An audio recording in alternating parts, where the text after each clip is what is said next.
Welcome back. You're still watching Good Morning Namibia on this lovely Wednesday morning. Now, named as part of the Forbes top travel and tourism leaders in 2023 and one of the most powerful leaders in Dubai by Arabian Business Magazine with over 20 years of experience in the hospitality industry and a list of notable achievements, JS Anand is a prominent hotelier and passionate corporate leader.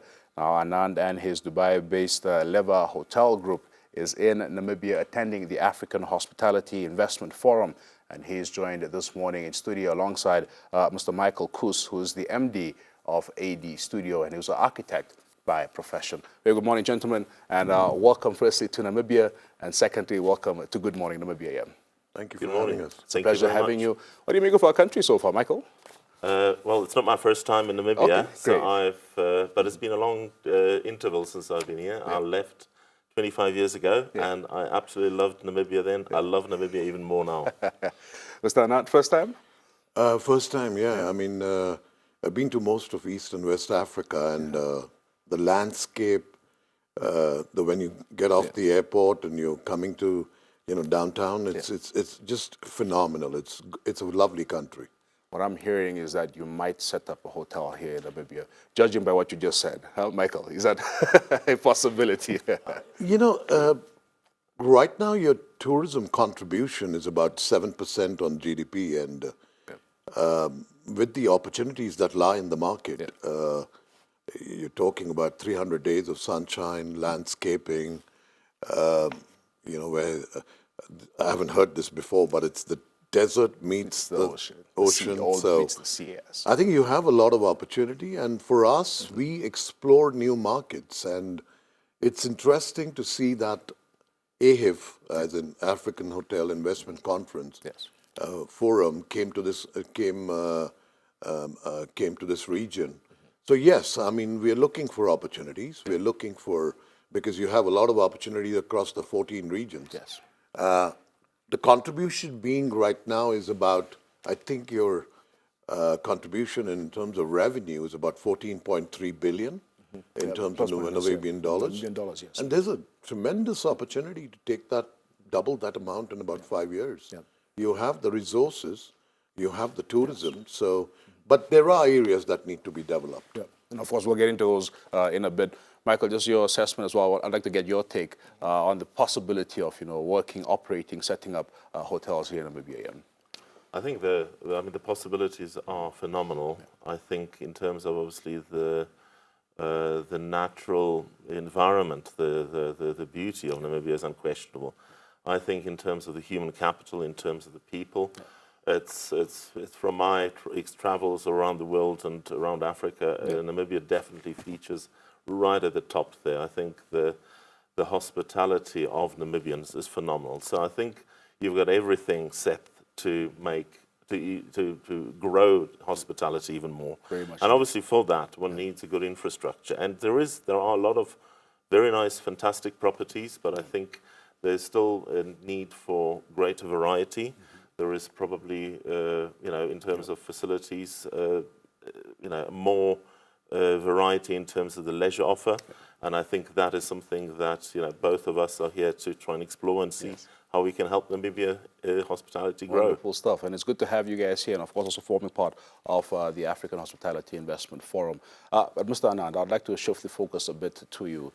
You have a number of achievements. So you're the CEO of Leva Hotels, successful hotels around the globe. You have achievements that are longer than my arm, and I have quite lengthy arms. Let's just talk about your secret to success and really, the recipe for the success that you've come to enjoy in this business, hospitality, that we're talking about here. I think the recipe has been understanding different markets, understanding that hospitality is not only an investment and profitability game. Hospitality has a lot of factors in terms of delivering true hospitality, having the right brands that cater to the right market. Africa, over a period of time, has developed, and whether it's east or west, I think I looked at I kind of looked at locations which had, which needed, say, for example, quality lifestyle hotels. I looked at locations where the demand was there, but the supply is low. Yeah. And as Michael touched upon human capital, I think we have a pure philosophy in terms of the kind of company that I wanted to set up was we give careers to people. We don't give them jobs. We're a people-focused company. We do not focus on number of rooms that we have within the family. We focus on getting the right product and the right people in the right market. And the most important aspect is that we diversify and we use our revenues to grow our people and grow markets. So let's take Africa, for example. I mean, you've got fantastic human capital. Yeah. Can they be trained? Absolutely. Yes. Can they be given the right tools to perform? Absolutely. That's one aspect. Secondly, production. You need to look at commodities and production of various items to stay within Africa. Yes. See, I am involved in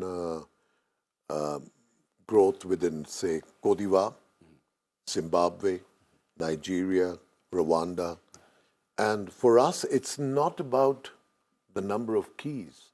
We don't come for rooms only. I think it's a lot of factors that are attached to giving true hospitality. And for me, reputation, the process comes first. People come first. And that's how I've learned to grow my company over a period of time. And trust me, it's not been an easy ride. You're competing with the big boys. You're competing with the Marriotts and the Hiltons and the Radissons of the world. Yes. And for us to come up from being a homegrown brand out of Dubai to about 2,000 keys right now in 5 years, of course, some of them are greenfield that are being built and some of them are operational. Yeah. It has been a tough ride, but you know what? You've got to try and innovate. Yeah. You've got to be, you have to be at it. Yes. And find key, unique factors that will position your brand and in the right markets. Absolutely. Michael, just hearing JS talk about his journey, I'm interested to hear your journey as well. You're an architect by profession, and of course, architecture and hospitality, I think there's a very close correlation.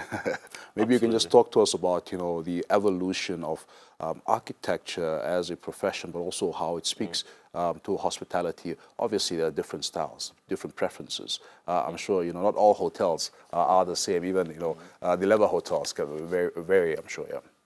I mean, in terms of architecture and hospitality, I think architecture is one of the key contributors to the success of hospitality. It's just one of many.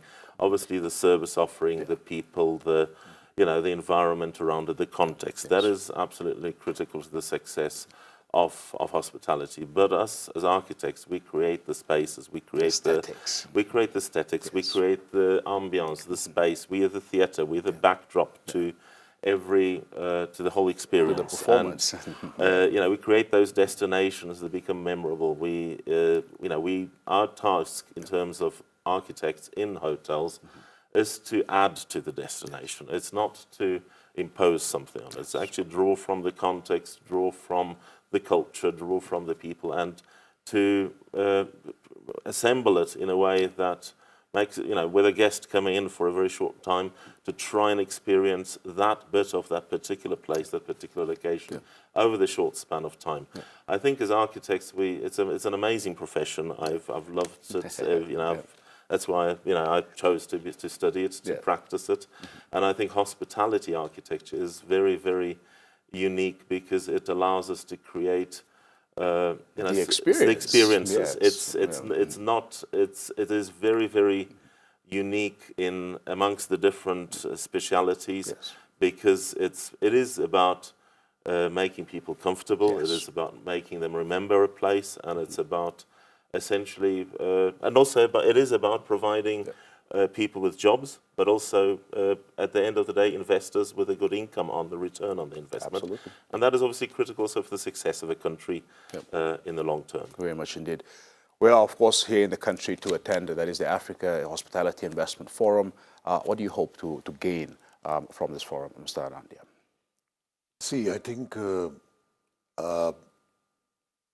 the region has been exposed to a lot of different verticals. I mean, you have suppliers, you have investors, Yes. you have hoteliers that have come to the region. Yeah. Now, there is a misconception that generally is within Africa that investment comes only through financing. It doesn't need to come through financing only. There's a lot of things that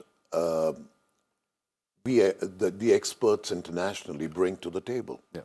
That's training, different kind of concepts, how you package your market, which is Namibia, processes, procedures, and the way you run business in different countries. Namibia is not there as yet. So I think there is a lot of other factors that contribute to investment. We are an asset-light company. We focus on managing hotels and making a difference in aspects that lay the foundation of growth within a region. Now, hotels are not made with chandeliers and fancy couches and furniture from different parts of the world. Yeah. Architecture is crucial, and he's working with most of my hotels in Africa, Michael's company. But I feel that there is a lot of other things that need to be looked into. For example, your airline connectivity. Yes. You don't have a local airline. Now, if I had to come from Dubai, so you have to come via Johannesburg. Johannesburg, yes. So connectivity, the visas, they can be a lot more easier. Packaging, tourism, locally. You need to grow your own market with your destination management operators. You need to give more packaging in terms of, and everything is not about just creating the product. How are you going to market it? Yes. You need to market the product. So otherwise, you're just sitting with the product. What's the technology that goes behind it for international Europe, whether it's the European market or North American market? Because you have to understand the destination is fantastic. Yeah. So there is a potential to grow tourism, but there is a process that needs to be followed. Yes. So investment comes from every different vertical. Component, it needs to be embraced, and people need to accept change. Yes, absolutely, very important. Michael, what do you hope to, of course, gain from this forum here? What do I hope to gain? I think it's, my own aspiration out of the forum is to obviously participate in the discussions taking place. Yeah. I think, having worked here many years ago as an architect, I know Namibia has some fantastic architects. So I think my aspiration is to help to join in discussions with those firms that are servicing clients here, is to actually consult, to bring our global expertise into Namibia in various different roles, as consultants, as client advisors, as reviewers for projects, to help raise the bar of the hospitality product. I think that is our aspiration. We have worked literally almost on every continent, bringing hotel design for working very closely with Leva, but other operators, learning from those experiences, and we would like to bring those experiences to hotel projects in Namibia. Gentlemen, thank you for being here. Thank you for coming to Namibia and for forming part of this forum. And I wish you all the best during your time here. And I hope that you do get to check out where the desert and the ocean meet. Please go to Swakopmund. I would love to. Yeah. Great stuff. There you have it. That was J.S. Anand, CEO of Leva Hotels, as well as Michael Koos, the MD of AD Studio. They are in Namibia attending the African Hospitality Investment Forum, also just giving us their insights into perhaps some of the things to look at in better marketing in Namibia as a tourist destination. And we do hope that they get to check out some of the offerings we have here in the country during the time here as well. To stay with us, Good Morning Namibia continues right here.